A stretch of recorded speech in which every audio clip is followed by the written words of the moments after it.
At kasabay ho ng pagsisimula ng campaign period, ngayong araw, inabisuhan na rin po ng Bureau of Internal Revenue o BIR ang lahat ng mga kandidato na ideklara ang lahat ng donasyon mula sa kanilang mga supporters.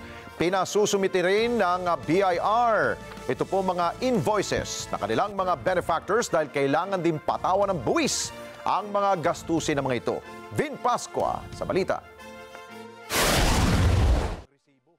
Ngayong umarangkada na ang campaign period para sa national election o congressional seat, nanawagan sa mga kandidato si Bureau of Internal Revenue Commissioner Romeo Lumagi Jr. na ideklara ang mga donasyon sa kanila ng mga supporter.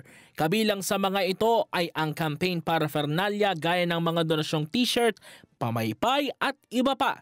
Payo pa ni Lumagi, dapat hingan ng resibo ng mga kandidato ang kanilang benefactor dahil kailangan din buwisan ang mga gastusin ng mga ito. Ngayon sa mga kandidato dahil din na eleksyon, may obligasyon na mag-registo ang mga kumakandidato kung kayo po ay tatanggap ng mga donasyon at maggagastos para bumili ng mga election paraphernalia ninyo, katulad ng mga t-shirts, mga posters. Kaya ang obligasyon po natin ay sa mga mag-donate sa inyo.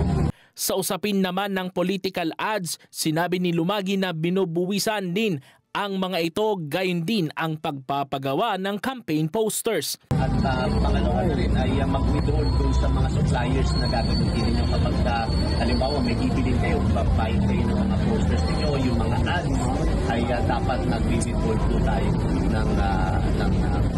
para masigurado na bayad ang fees ng mga suppliers. Ang paalala ni Lumagi ay upang makaiwas sa paglabag sa Omnibus Election Code, habang tiniyak nito na meron silang ugnayan sa Commission on Elections o COMELEC hinggil sa Statement of Contributions and Expenditures o SOSE. Vin Pascua para sa Mata ng Agila. Matatag, matapang, matapat! Maraming salamat sa inyo pong pagsubaybay sa Mata ng Agila Primetime.